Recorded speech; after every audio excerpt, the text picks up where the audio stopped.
On this episode, blanket statement advice for anybody that has their house for sale now for up to 10 days and still don't have an offer. Here's what you do.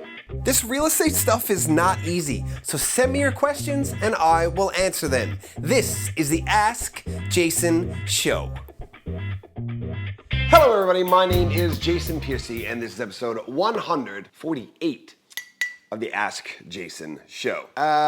Okay. I host trivia down at the Newfoundland Embassy, the friendliest little pub in the frigid North Atlantic. They are wonderful people. They do good things for the community, and I just like the place. So I host a trivia night called the Ask Jason Trivia, and the Ask team and the Ask Jason Show together sponsor it. So we give out some prizes and it's a whole lot of fun. Anyway, this happened at trivia last night and it was after trivia. Somebody just asked me a question. They have their house for sale. I was like, I don't want your address. I don't want your realtor. I don't want any of those things. Because if I'm going to give you advice on what to do in real estate, it cannot be specific to you because we have a lot of our rules and regulations about stepping on other people's toes.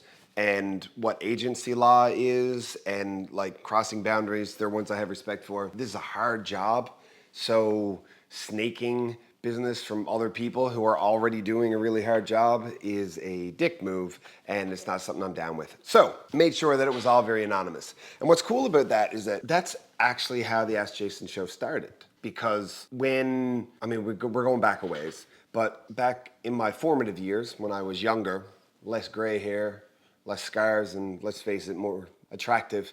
Every time that you'd go out to meet people, a common question is, so what do you do? And we identify our entire existence behind what we do for work, I guess. So that's just what we do. So I would say I'm a realtor. I help people buy and sell houses and invest in real estate. And then everybody wants to relate to everyone else. So we'll tell our story that is somehow connected to what you do as a way to relate. And because we're terrible, we always tell the worst stories we can think of. Because we're trained to headline read and we're trained to fall for clickbait. So we all tell the terriblest stories. So as you can imagine, as you're trying to build a real estate career, you tell everyone that it's what you do because you're looking for people to think of you if they want to buy or sell houses or invest in real estate. And in doing so, I prompted everyone to tell me all of the worst stories that they could think of that were related to real estate. And I found myself thinking all of these, so many mistakes were made.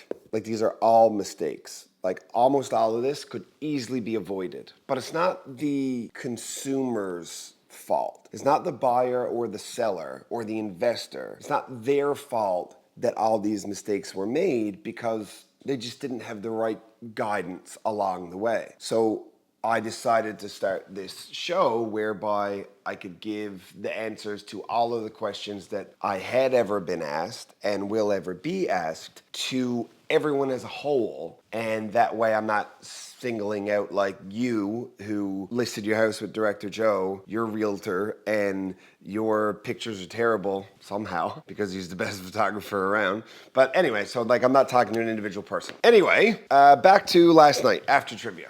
Somebody who plays, not all the time, but fairly regularly in the last little bit, told me that their house is up for sale and wanted my opinion on it. And I asked a couple of questions first, just to cover things. What general area of the city is it in? How much are you asking for it? What style of house is it? Does it fit the neighborhood? So sometimes, if you go to some neighborhoods out in Southlands, you'll have a $650,000 house, and next to it is a $375,000 house. And that can be hard to judge things. But they live in a neighborhood where there's a whole bunch of consistency. And there's a whole bunch of houses that are bought and sold fairly regularly that are all very, very similar. So the data that exists for what this house is worth should be pretty constant and pretty firm and easy to read. So then I asked how long it has been up for and how many viewings and if they have had any offers. And they've had a boatload of viewings, no offers yet, but then they said to me, but it's only been 3 weeks. And I have that thing that some people have where they can't always control what their face does when somebody else talks. And I didn't mean to, but she said, it's only been 3 weeks. And I was like, she's like, what? It's like, oh, I'm sorry.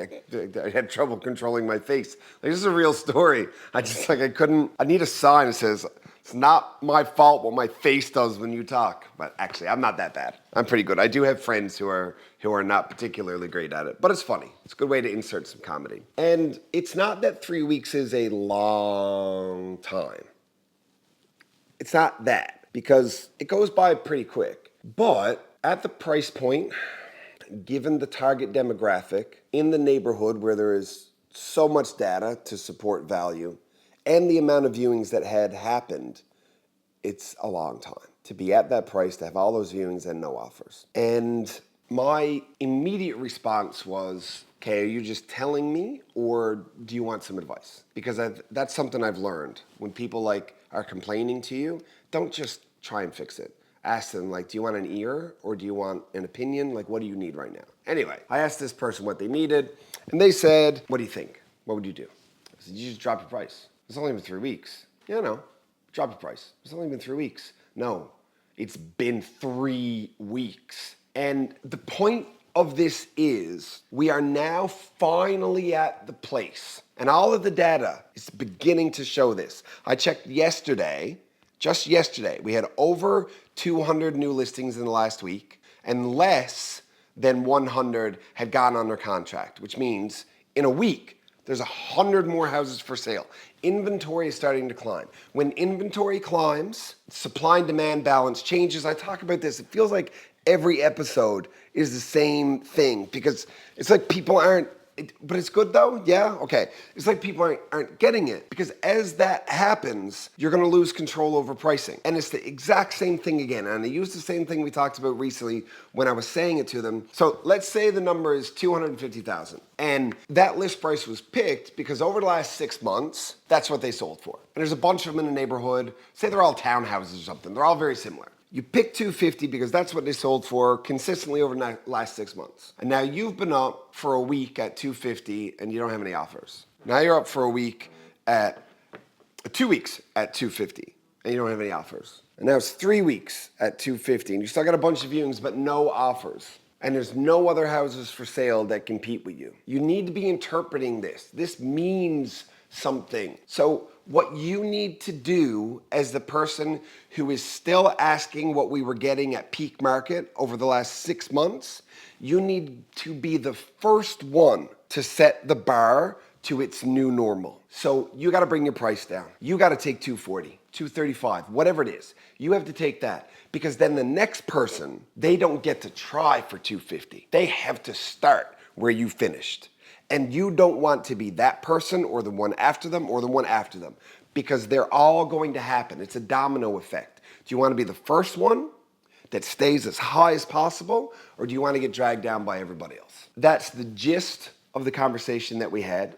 And it made me think that much like a couple of episodes ago when we said this bit of advice is not for everyone. It's for people who are A, B, C, D, actually E, F, G, H, and a Q probably too. There's a few. This is tailored towards you if your house is currently up for sale. Currently for sale. Now, it doesn't apply if you have it up as a private sale because the data is tracked so poorly that I can't tell you with 100% certainty whether or not the same information applies. It's probably not your price. It's probably the lack of marketing and exposure and the amount of buyers that are working with agents that don't know it's for sale. That's probably your problem. It might not be, but probably. But if you're up for sale now and it is at, let me pick, I'm gonna go at 10. It's been 10 days since your house is for sale and you're in the St. John's metro market.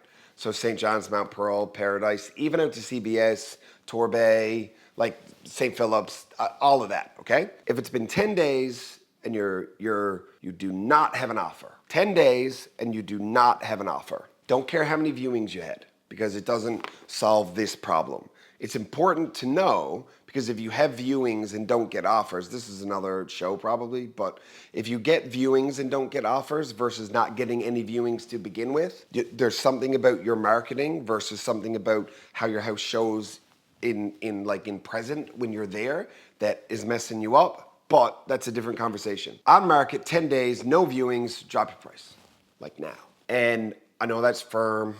I know you're like, well, that's drastic. It's only been 10 days. You're crazy. Like, nah, man, because if you're in a neighborhood where your house isn't selling inside the first 2 weeks, that means you either don't have a sellable house, you just don't, like nobody wants it. It's probably not the case, let's face it, probably not the case. Or you have competition that's beating you. And if you have competition that's beating you, once they have beaten you and the number that they used to slay you with is public knowledge, you won't be able to compete against it. Your hands will be tied, and that'll be it. The house you thought you were gonna get $425 for, now you might be lucky to get $415 because the guy next to you got $417.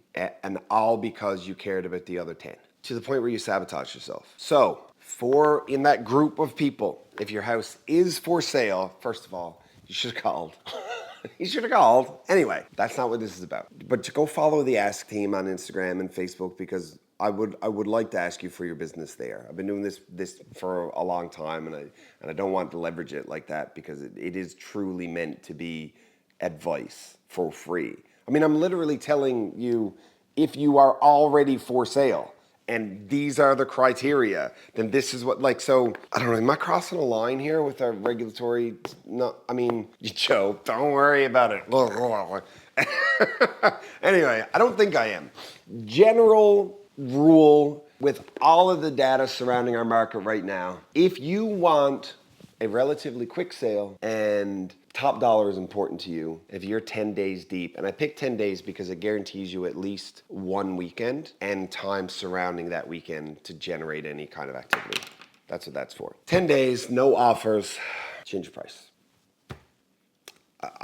I challenge you to argue with me, and I said this a couple episodes ago, like almost nothing more than being historically correct. But I'm not one of those people who's like, oh, you always gotta be right. No, I don't. I don't always have to be right at all. I love being proven wrong because then I learn and then I know something else. I don't need to be right. I need to be correct.